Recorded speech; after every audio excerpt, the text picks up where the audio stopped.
ऐसा मैच जिसमें क्रिकेट इतिहास के दो सबसे पागल खिलाड़ी आपस में ही भिड़ गए थे। एक तरफ जहां ऑस्ट्रेलिया का सबसे बड़ा हैवान एंड्रू साइमंड्स था, तो वहीं दूसरी तरफ रफ्तार का सौदागर शोएब अख्तर था, जो अपनी रफ्तार के घमंड में आकर किसी से भी भिड़ जाता था। लेकिन इस मैच में शोएब अख्तर और वकार यूनुस ने मिलकर साइमंड्स को हल्के में लेकर उससे पंगा ले लिया, जिसके बाद गुस्से में आकर साइमंड्स ने ऐसा तांडव मचाया जिसे याद कर आज भी अख्तर के साथ पूरा पाकिस्तान कांप उठता है। वहीं वकार यूनुस तो साइमंड्स के पागलपन से इतना तंग आ चुका था कि वो बीच मुकाबले में ही बॉल साइमंड के सर पे मारने लग गया। यहाँ तक कि अंपायर के रोकने के बाद भी वकार यूनुस साइमंड्स के सिर को निशाना बनाकर बॉल मारे ही जा रहा था। लेकिन आखिर में साइमंड्स ने इस मैच में ऐसा क्या कर डाला था जिस वजह से इस मैच को आज भी याद किया जाता है? ये जानने के लिए इस वीडियो को पूरा जरूर देखना दोस्तों।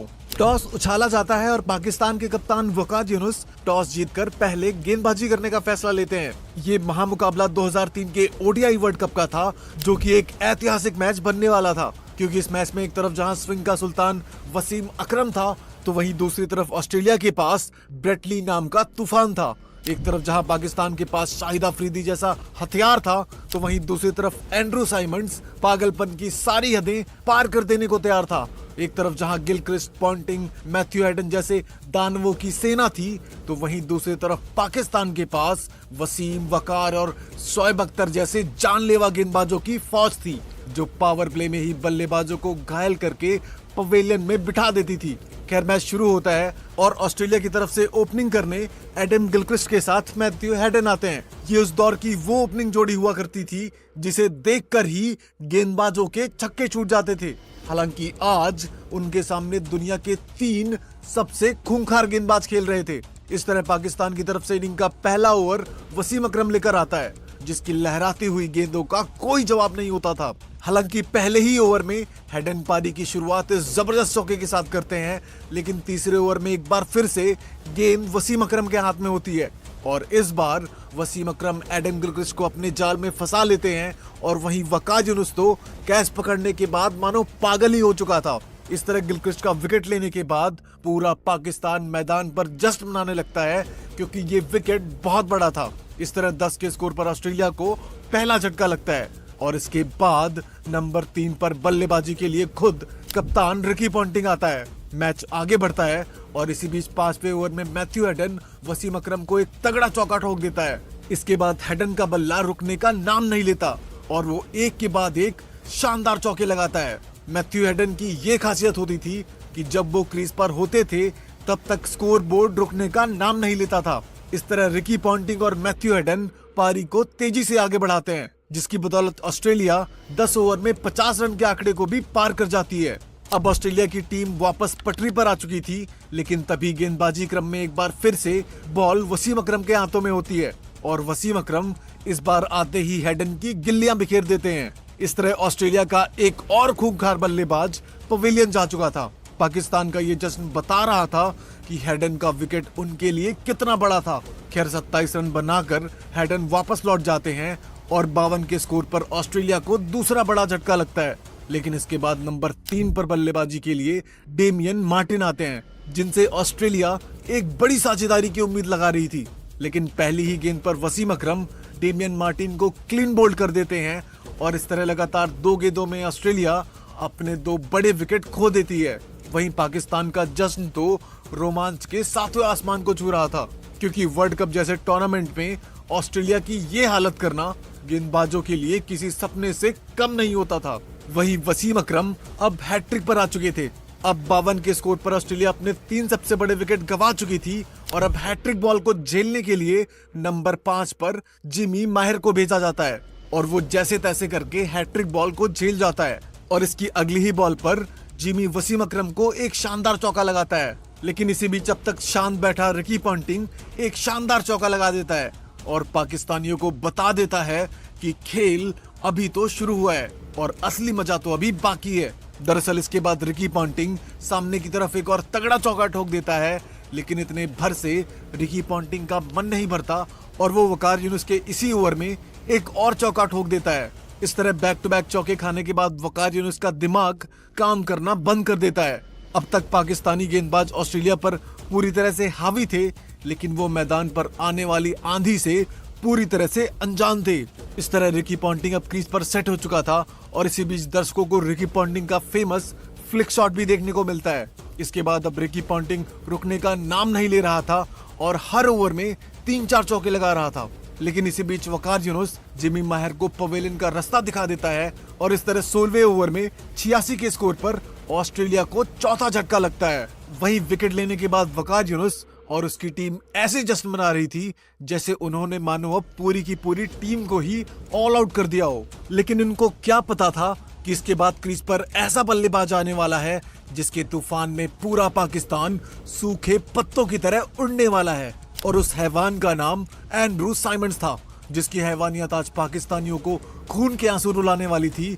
हालांकि एंड्रू साइमंड्स की ताकत से अभी तक पूरा पाकिस्तानी खेमा अनजान था, क्योंकि एंड्रू साइमंड्स ने अभी तक क्रिकेट में एक भी शतक नहीं लगाया था और न ही कोई ऐसी बड़ी पारी खेली थी जिसे कोई भी याद रख सके।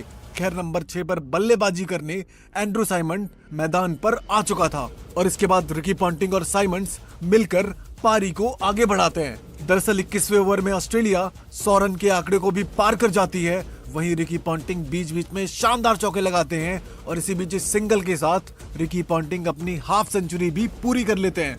अब रिकी पॉन्टिंग क्रीज पर खूंटा गाड़कर खड़े हो चुके थे, वहीं दूसरे छोर पर खड़े एंड्रू साइमंड्स भी अब चौकों में डील कर रहे थे। लेकिन इसी बीच बॉलिंग अटैक में एंट्री होती है रफ्तार के सौदागर शोएब अख्तर की और अख्तर अपनी तेज तर्रार गेंद से रिकी पॉन्टिंग को कैच आउट करवा देता है। इस तरह मैच में एक बार फिर से पाकिस्तान की वापसी होती है। वहीं 53 रन बनाकर रिकी पॉन्टिंग पवेलियन चले जाते हैं और इस तरह 146 के स्कोर पर ऑस्ट्रेलिया की आधी टीम वापस लौट चुकी थी। लेकिन असली खेल तो अब शुरू हुआ था और जिसका अंदाजा किसी भी पाकिस्तान को बिल्कुल नहीं था। दरअसल पॉन्टिंग के विकेट के बाद बल्लेबाजी के लिए ब्रैड हॉग आता है। तभी 31वें ओवर में साइमंड अफरीदी को एक नजाकत भरा चौका लगा देता है, लेकिन ये साइमंड के तूफान की एक आहट भर थी। असली तांडव तो अभी शुरू भी नहीं हुआ था। तभी इसी बीच साइमंड्स अब्दुल रज़ाक को एक और तेज तर्रार चौका लगा देता है। इसके बाद साइमंड्स अब रुकने का नाम नहीं लेता है और एक के बाद एक चौके पे चौके लगाने लगता है।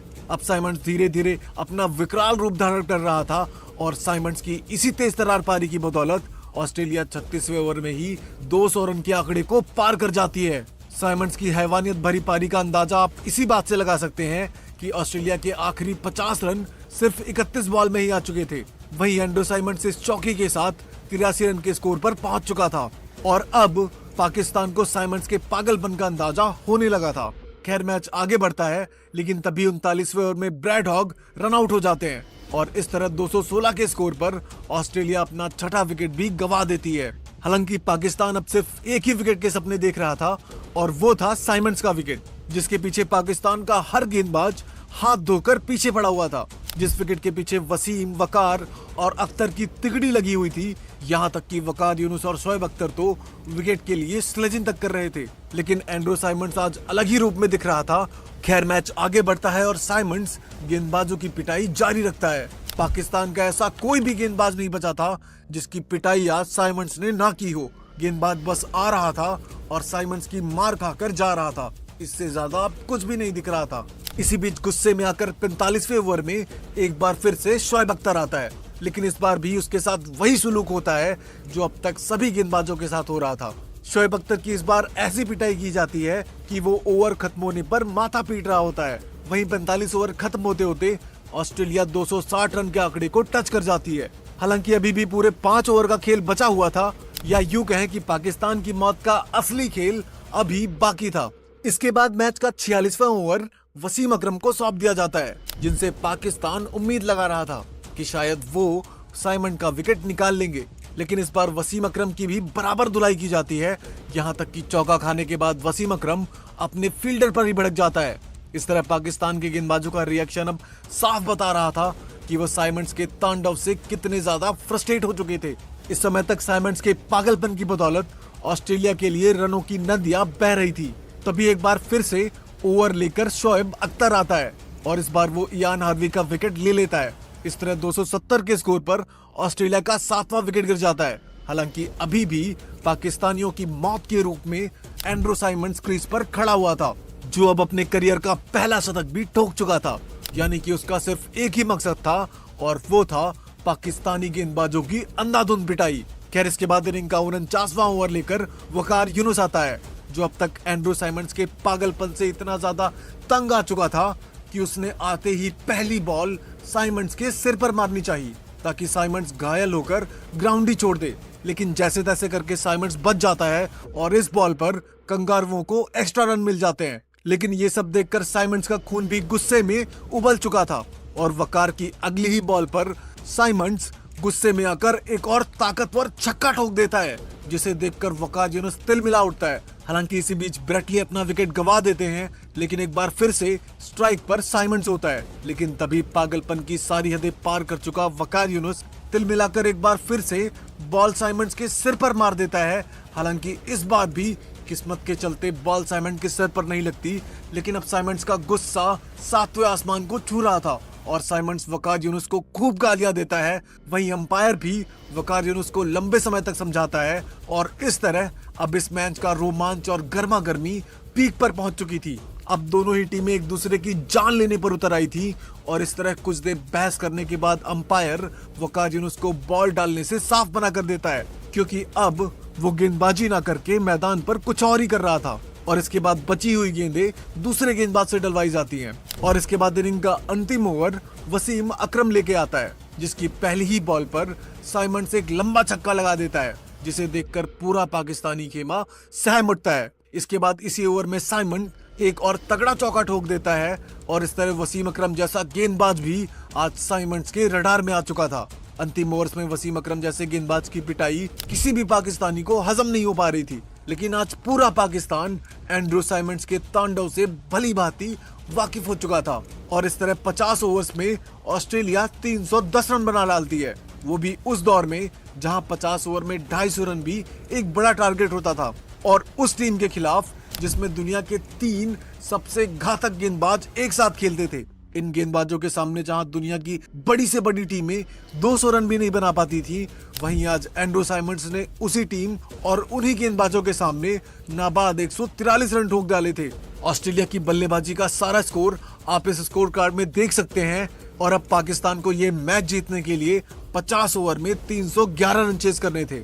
ये टारगेट उस जमाने के हिसाब से नामुमकिन जरूर दिख रहा था, लेकिन उस समय पाकिस्तान की टीम में भी एक से बढ़कर एक दिग्गज बल्लेबाज हुआ करते थे, जिनमें शाहिद अफरीदी, इंजमाम उल हक, मोहम्मद यूसुफ और अब्दुल रज्जाक जैसे नाम शामिल थे। यानी मैच में अब रोमांच और गर्मा गर्मी बढ़ने वाली थी। इस तरह 310 रनों के जवाब में पाकिस्तान की जवाबी कार्रवाई शुरू होती है और पाकिस्तान की तरफ से ओपनिंग करने के लिए तौफीक उमर के साथ शाहिद अफरीदी आता है। वहीं ऑस्ट्रेलिया की बॉलिंग अटैक में ब्रेटली और ग्लेन मैग्रथ जैसे जानलेवा गेंदबाज थे। इसी बीच मैच शुरू होता है और पाकिस्तान की शुरुआत बेहद ही धीमी होती है। हालांकि चौथे ओवर में तौफीक उमर एक चौका जरूर लगाता है, लेकिन इसी ओवर की आखिरी बॉल पर जेसन गिलेस्पी शाहिद अफरीदी को पवेलियन का रास्ता दिखा देते हैं। इस तरह 9 के स्कोर पर ही पाकिस्तान को पहला झटका लगता है। दरअसल 4 ओवर खत्म हो चुके थे और पाकिस्तान अभी भी सिर्फ 9 रन तक ही पहुंच पाया था।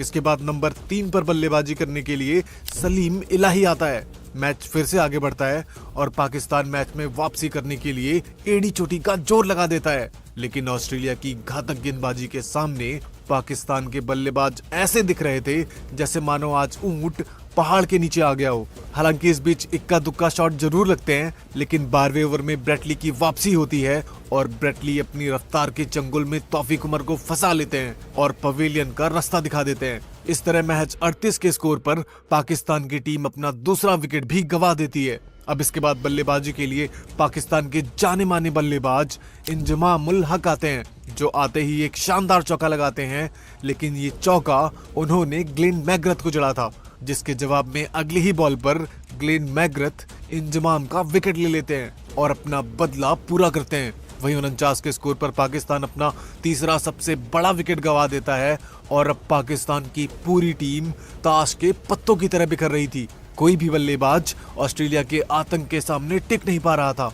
तभी इसके बाद बल्लेबाजी के लिए मोहम्मद यूसुफ आता है, जो आते ही ग्लेन मैग्रथ को एक चौका ठोक देता है। इसी के साथ पाकिस्तान जैसे तैसे करके 15 ओवर में 50 रन के आंकड़े को छू लेती है और अब इसके बाद मोहम्मद यूसुफ और सलीम इलाही मिलकर कुछ शानदार चौके लगाते हैं और स्कोर बोर्ड को तेजी से आगे बढ़ाते हैं।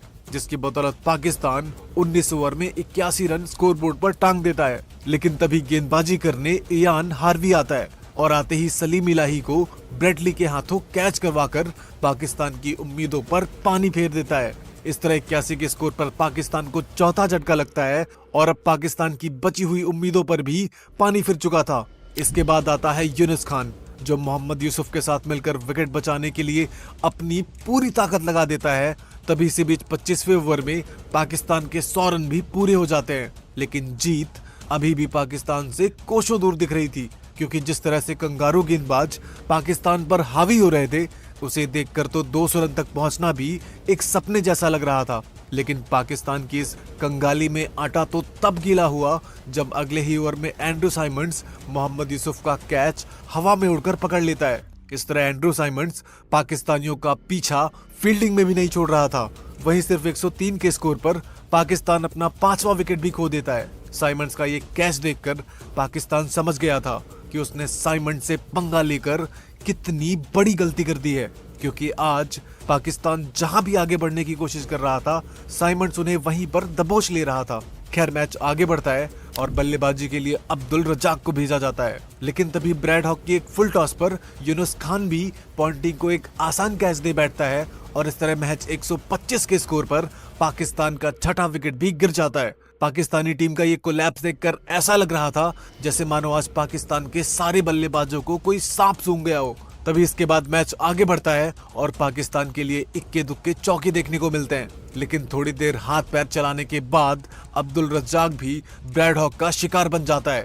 इस तरह 147 के स्कोर पर पाकिस्तान का 7वां विकेट भी गिर जाता है। ऑस्ट्रेलिया की घातक गेंदबाजी के सामने पाकिस्तान के सभी बल्लेबाज लाचार नजर आ रहे थे और ऐसा लग रहा था जैसे ऑस्ट्रेलिया के गेंदबाजों को देखकर ही पाकिस्तान के बल्लेबाज खुद को सरेंडर कर रहे हो और ऑस्ट्रेलिया का खौफ आज सर चढ़कर बोल रहा था। हालांकि इसके बाद राशिद लतीफ और वसीम अकरम के बीच एक जबरदस्त साझेदारी बनती है और ये दोनों मिलकर ऑस्ट्रेलिया के गेंदबाजों की कुछ देर तक जमकर पिटाई करते हैं। यहाँ तक कि राशिद लतीफ 3 छक्के भी मारता है और वहीं वसीम अकरम भी कुछ हवाई फायर करते हैं। इस तरह दोनों के बीच 54 रनों की ताबड़तोड़ साझेदारी भी बनती है, जो पाकिस्तानी फैंस का एंटरटेनमेंट जरूर करती है। लेकिन अब बहुत देर हो चुकी थी। 39 ओवर तक पाकिस्तान 200 के आंकड़े को टच कर लेता है, लेकिन तभी ब्रैड हॉज राशिद लतीफ को क्लीन बोल्ड कर देता है और पाकिस्तान की चंद लम्हों की खुशी पर ग्रहण लगा देता है। इसके बाद वसीम अकरम को भी हार्वी वापसी का रास्ता दिखा देते हैं और इस तरह पाकिस्तान की पूरी टीम लड़खड़ा जाती है और एक के बाद एक विकेट गिरता जाता है। इस तरह पाकिस्तान 228 रनों पर ही ढेर हो जाता है और पूरी टीम ऑल आउट हो जाती है। पाकिस्तान की तरफ से वसीम अकरम और राशिद लतीफ ने सबसे ज्यादा 33 रन बनाए थे और इसके अलावा कोई भी बल्लेबाज 20 और 30 रन से आगे नहीं बढ़ पाया और इस तरह ऑस्ट्रेलिया को 82 रनों के मार्जिन से एक बड़ी जीत मिलती है, जिसके पीछे सबसे बड़ी वजह एंड्रू साइमंड्स की वो 143 रनों की हैवानियत भरी पारी थी, क्योंकि साइमंड्स की बदौलत ही ऑस्ट्रेलिया पाकिस्तान के सबसे खतरनाक गेंदबाजों के सामने 311 रनों का पहाड़ जैसा स्कोर बना पाई थी। इस तरह एंड्रू साइमंड्स जैसे हैवान से पंगा लेकर पाकिस्तान के गेंदबाजों ने इतिहास की बहुत बड़ी गलती कर डाली थी, जिसे याद कर आज भी पाकिस्तान के गेंदबाज माथा पीट लेते होंगे। दोस्तों, आप एंड्रू साइमंड्स की इस खतरनाक पारी को 10 में से कितने नंबर देना चाहेंगे? और हाँ, आपके हिसाब से शोएब अख्तर और ब्रेटली में से कौन सा गेंदबाज ज्यादा खतरनाक था, ये भी कमेंट में जरूर बताना। उम्मीद करते हैं आपको हमारी वीडियो जरूर पसंद आई होगी। मिलते हैं अगली वीडियो में।